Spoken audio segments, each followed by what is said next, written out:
Hello, and welcome to Good and Decent, a Grotto podcast. Episode 19, Love and Ice Cream.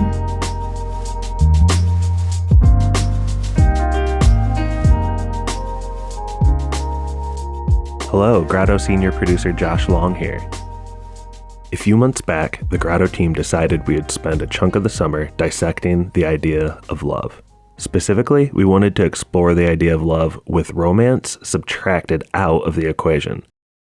There's familial love, there's brotherly love, and there's ice cream love. It might seem weird, but it's honestly something that's popped up for us a couple of times now here at Grotto.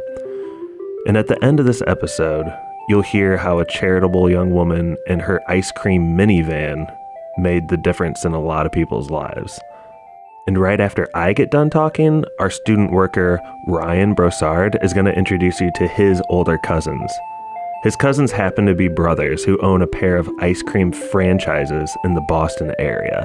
And love is all wound up in almost everything they do. I could go on because I did produce the story with Ryan, but I'll let him give you the scoop.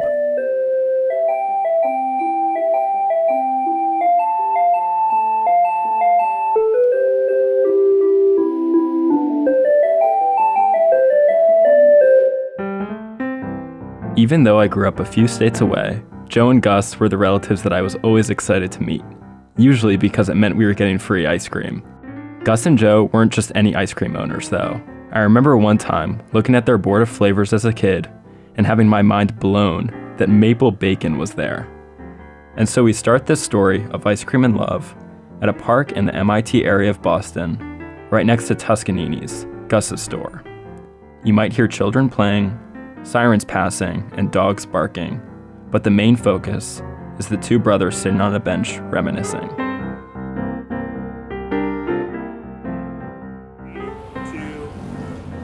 Now, my name is Gus Rancatore, and I love ice cream.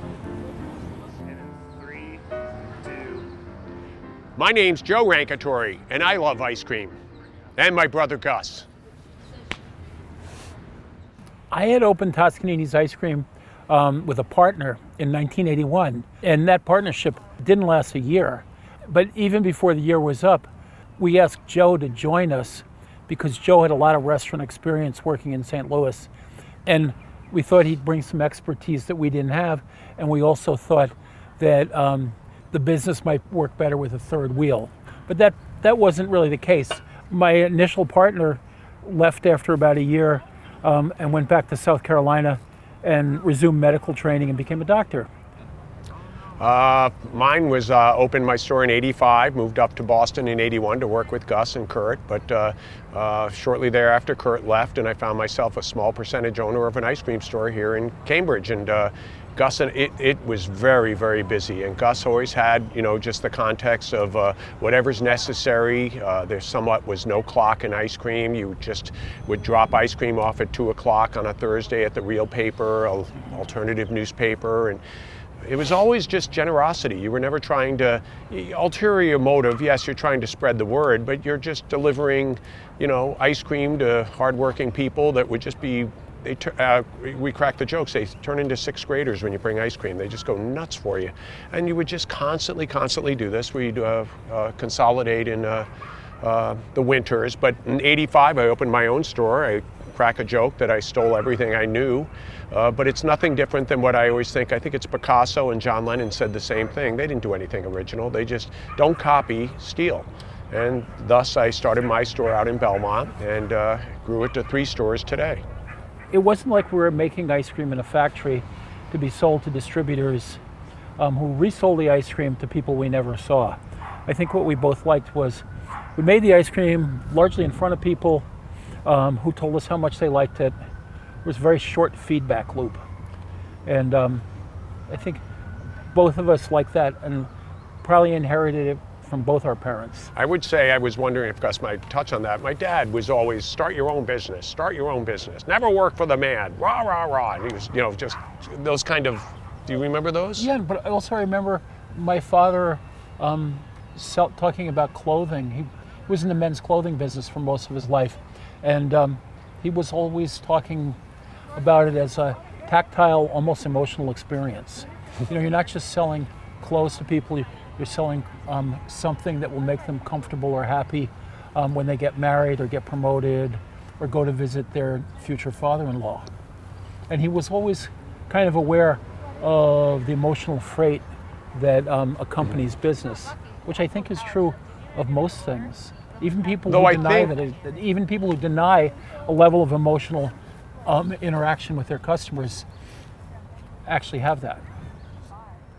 And I would say then that it gets back to a quote, I think it's now called the experience of giving customers an experience with ice cream. And Gus very much served that up in spades. And I believed I don't think hospitality came into play until much later, but Gus certainly served it up on a platter there at the original Toscanini's on Main Street. And it was just a lot of fun, and you had a lot of strange or otherwise people and great people come in, but it was always, they're the customer. It's a broad range of effects, and you would work really hard, and then after you close the store, you continue to work hard and have fun.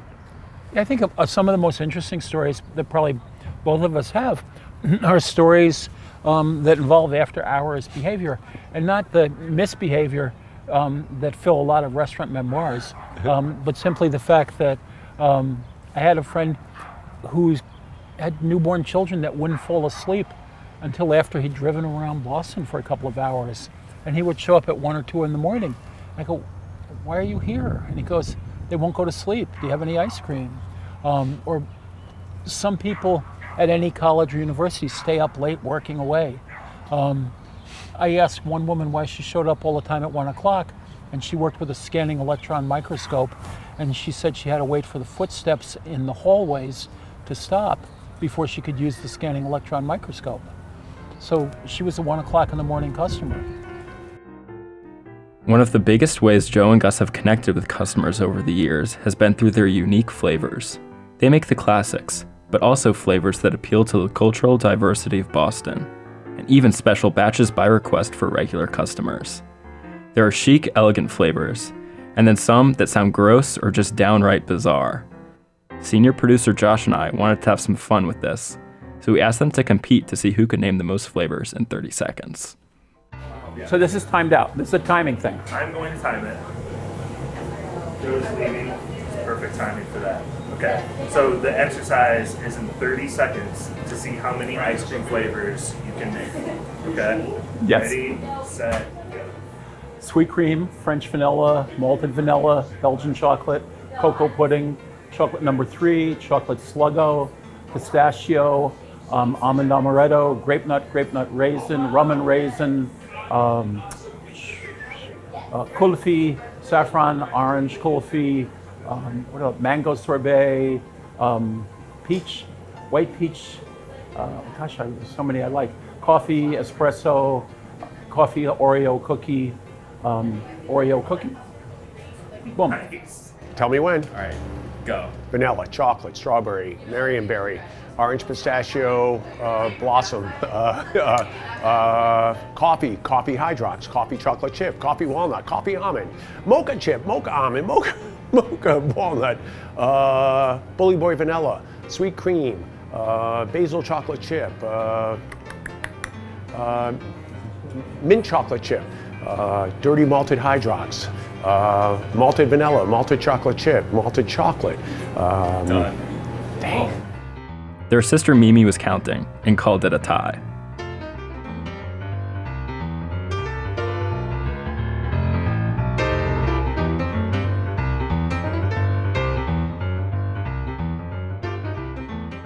This is Milo, or Malo, or Milo. However I pronounce it, there is somebody in the building who will correct me.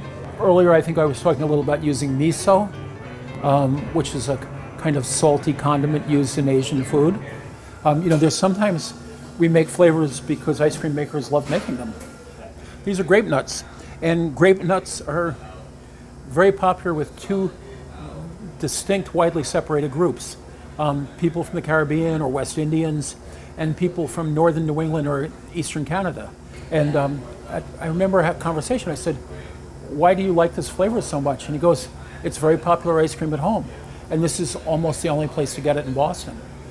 You know, buying grape nut ice cream is not the same thing as going to Jamaica for a week. But it might remind you of a trip you took to Jamaica where you had it, and that could send your mind back to reggae music, romances, anything that prompts people's memories and things like that. And the same thing is true of marshmallow fluff. Later on, we went to Joe's designated ice cream factory just outside of Boston in Lexington. He showed us the process and even let us taste the ice cream right from the source. Neither of us are vegan, but we both loved their vegan coconut flavor when we ate it right out of the machine. Great. And then do you want to go over to the walk-in freezer? Yeah, sure. All right.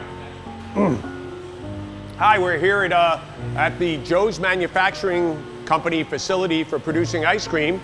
Behind me are 2 ice cream machines. These are Emery Thompson machines that will make 4 buckets at a time. And Tyler, what flavor are you making? Vegan coconut. And Tim is making cookies and cream, our big seller. And this is going to all be for today's Wednesday for the upcoming weekend. It'll produce enough ice cream to get us through the whole weekend. We'll do this every day for the rest of the summer.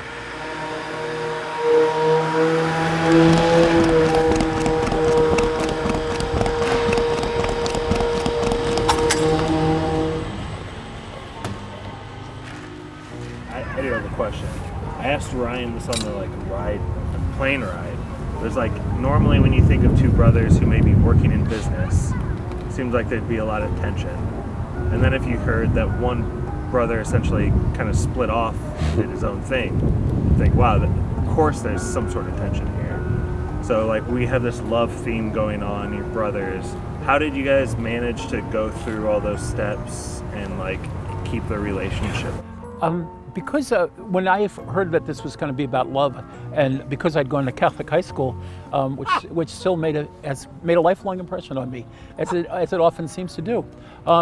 I remember this one brother I had who was an actual brother. Yeah. Okay. He was big on Martin Buber, who I suspect you guys might know. Do you know who Martin Buber was? I Thou Relationships? No. I'm dating myself. Martin Buber was. Had a funny name, but he had this thing about I Thou relationships, which were basically Martin's take on be here now. Which I think, who said be here now? How does this tie into us? It ties into us because Martin said that your relationship had to be honest when you weren't getting along, and not just when you were getting along. It's not that you always get along; it's you don't get along sometimes. And you agree that we're not going to, it could be as little as, I was talking earlier about some things like whether we're going to have the World Series on the radio or not have the World Series on the radio. So when Joe goes off to Belmont, he can have the World Series on the radio, and I can play Britpop to my heart's content.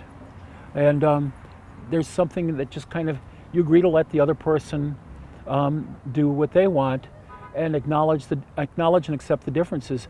That Joe doesn't have to run an ice cream store like Toscanini's, nor do I have to run one like Joe's. Although I think both of us are kind of always looking to see if there's something worth stealing or incorporating. Remember all sorts of things. I might also add, I think also that our family in growing up, and I think on the Irish side of the funeral directors that didn't get along, the 2 brothers that broke apart, and maybe there's a little bit of we're not going to be that way in terms of never talking to each other or carrying that through for the rest of our lives. So we saw a lot of upset and bitterness in family relations, so I think that may have something to do with why. But when I went back and looked up Buber, B-U-B-E-R, who probably somebody in your program would know, I thought he really has a lot to say about many things, including politics, that you're supposed to accept disagreement. It's not that everybody agrees on everything.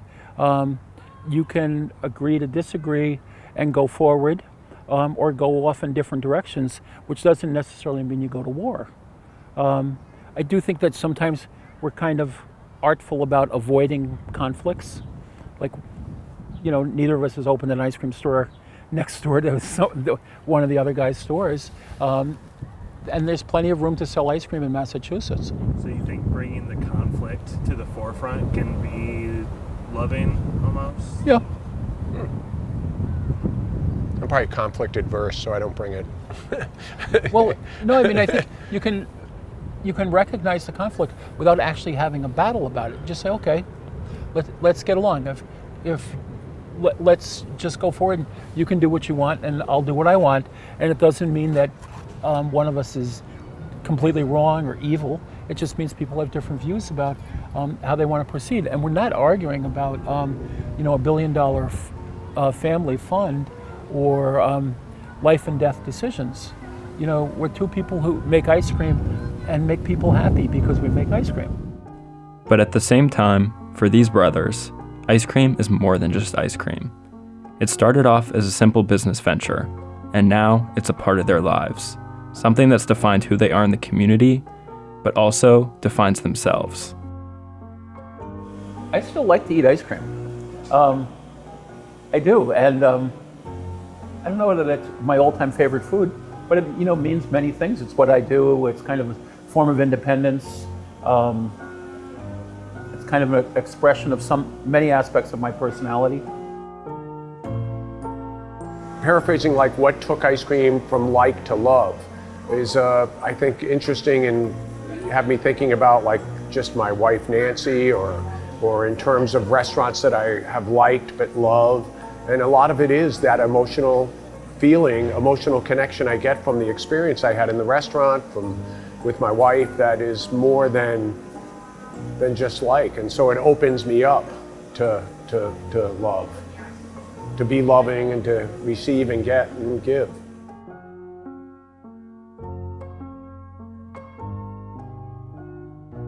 And of all the weird flavors in their stores, the only consistent ingredient really does seem to be love.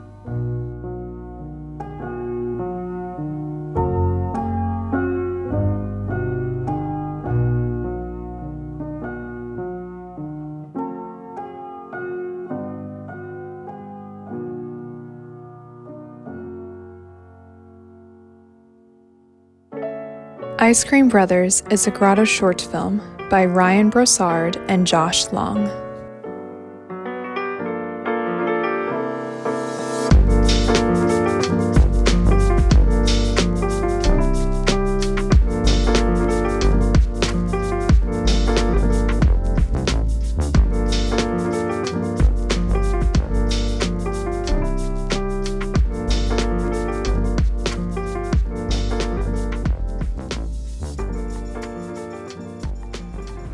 Sadie, I think you should slow down. The ice cream cones are coming off. Oh no. Wait, I was kidding. Oh no. Well, Wait, are they? I'm not actually kidding, but I am kidding about slowing down. Oh, one sec. It's Mandy. Oh, go ahead. Wait till they are. Hey Mandy, we're like 5 minutes from your house. Wait, Mandy, I think you need to, can you come downstairs and see the van though? Okay, let's meet downstairs. All right, see you soon, bye. Hi Mandy. Hi. What's up? We made an ice cream truck. Well, we gotta go around because we can't. Yeah. I wanted you to see the van first though. Oh my gosh. Do a lap around the van. You have to see the bag.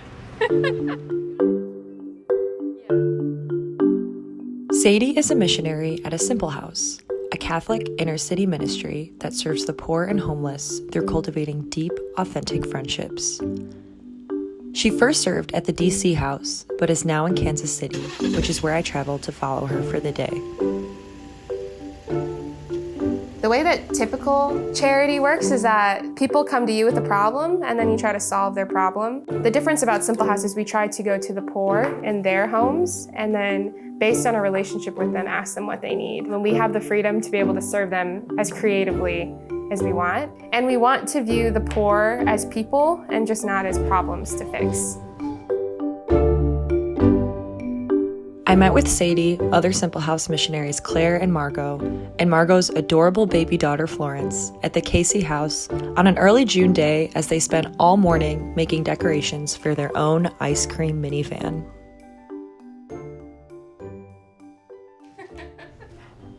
You can do peace, I'll do love, and Margaret can do. Back in DC, we did something called the ice cream truck, where we brought ice cream around to different families on really hot days and just would sit outside or in their house if it was too hot and just eat ice cream with them. And so we decided today to do an ice cream truck and go visit a few families that we know.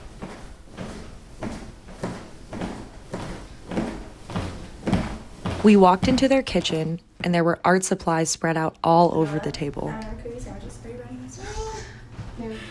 I'm not writing it down for her and saying, No! I wonder if you can make Do you want the menu on the smaller one or the bigger one? Okay.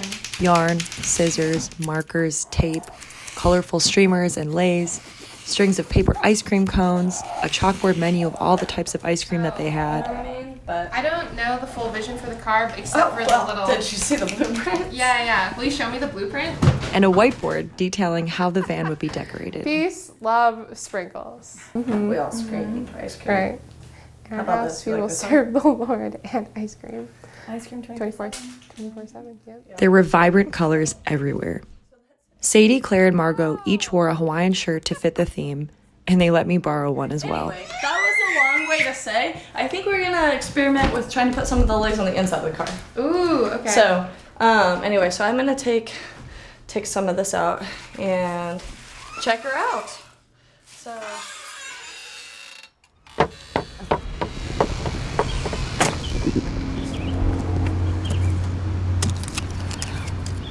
It was an extremely hot day in Kansas City. The high was 97 degrees, and it was bright and sunny. As the name suggests, they live a simple life, which also means they have no AC, and we were kept somewhat cool by the many open windows and fans around the house. The extreme heat made it the perfect day to bring a cold treat to their friends around the city. The blue would look better over here. Right, it would. Yeah. But I'm just meaning the second row in general. Oh, okay. Like, I think it's fun. You want to, like, The sun beat down on us as they decorated the van inside and out. On the back window of the car, there's a sign that says, "Honk once for vanilla, twice for chocolate." Chocolate!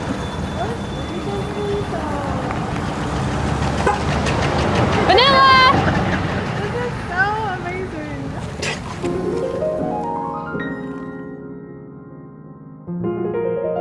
I've been friends with Sadie since our freshman year of college. We'd both been doing the same work since graduation and had thrown around the idea of doing a story on a simple house for a while, but it hadn't come to fruition. And then somehow, all of a sudden, it all came together in about a week. It was really special to be able to follow a friend. And between all of our catching up, it was also really fun as we got to see each other in our work environments. We had 4 stops to make that day. Mandy, Patty, Kathy, and Arlene. The first stop we made was Mandy's. We pulled up in the van and were welcomed into her home as we shared ice cream together. So, what can we get you from the ice cream shop? Chocolate. Chocolate? All right, I'll see what kind of chocolate stuff we've got. Here is our menu today. Oh. Ooh! Oh, you're mixing it up a little bit. Ooh! Sadie, Claire, Tara, Oh. any of you want in on this? It's become very clear to me that one of the deepest sufferings of the poor is just despair and loneliness. And a lot of that suffering is alleviated through friendship and through God and prayer. Have you seen the thing up there where I passed my test on family history? Yeah. I think I was the one who hung it up there. Yeah, I passed my test on family history. We sat with Mandy for a while, and she updated us on her life and family, etc. I was so struck by the genuine and personal friendship she had with each Sadie, Claire, and Margot, and her openness with me as well. She took us through all the pictures on her wall and explained all the artifacts in her house that she held so dearly. That was my dad's sister. He's wearing some nice overalls. Yeah, and that's Georgia right there, my uncle, and me. My hair was really long. Yeah. And then that's me and Georgia. And up there, that's Georgia. We have the opportunity to draw them into something deeper. And in a way, it's such a privilege too, because it's not just us serving them. They also serve me in a lot of ways and draw me out of myself. All right. Well, what should we pray for today? I don't know, but thanks for coming over. Okay. All right, we'll just say a little prayer. I'll hold both of your hands. Florence, you want to join?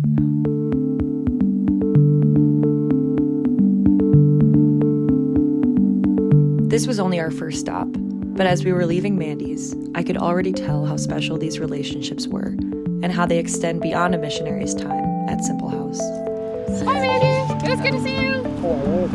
Yeah, I'll see you around. I don't know how free I'll be because of the new gig, but yeah. I can always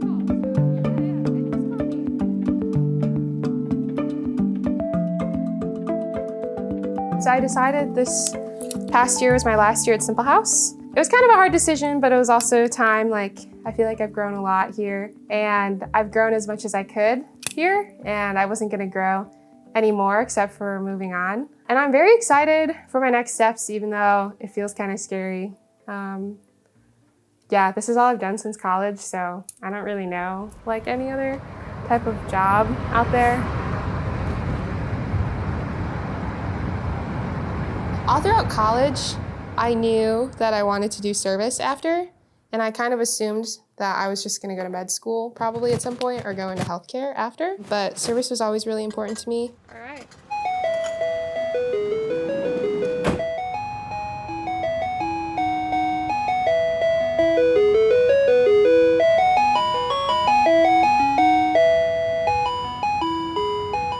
In the summer before senior year, I spent with the Missionaries of Charity in Calcutta, and I really fell in love with the poor.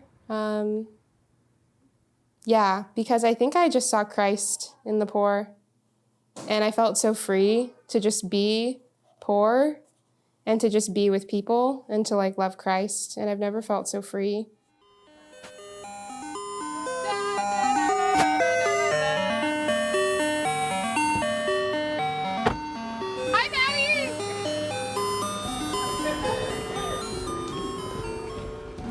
Cheers. Cheers.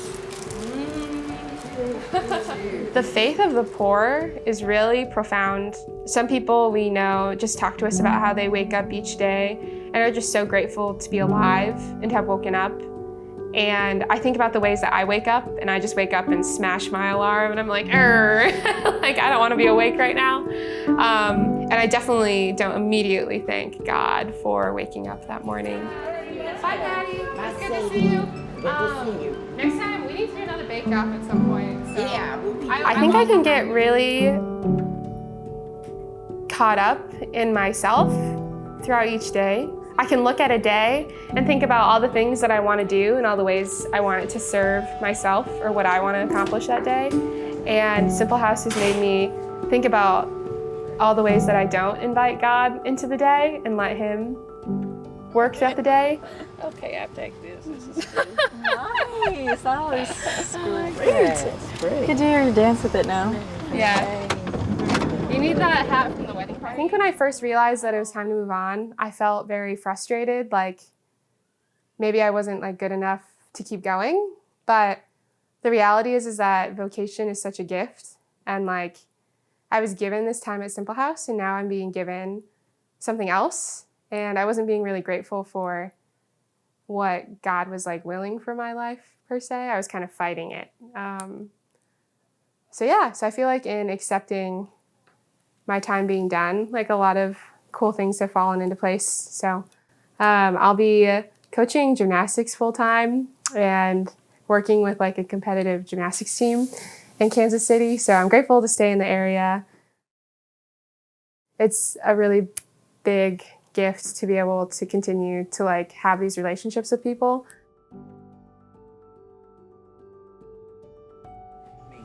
Father God, just ask you right now, bless Sadie right now in her new position she got, being a coach. Let her be the coach that you want her to be, Father God. Let her self go and put God in you and to do what you want her to do in coaching to make sure that the girls in the right type of training.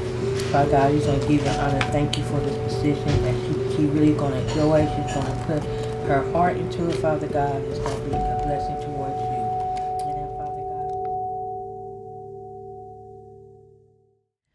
Ice Cream Minivan is a Grotto short film by Tara Kelly.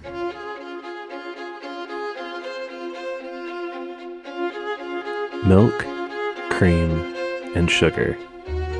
Nearly all ice cream starts off with these 3 basic ingredients. Whatever else goes in it is up to us.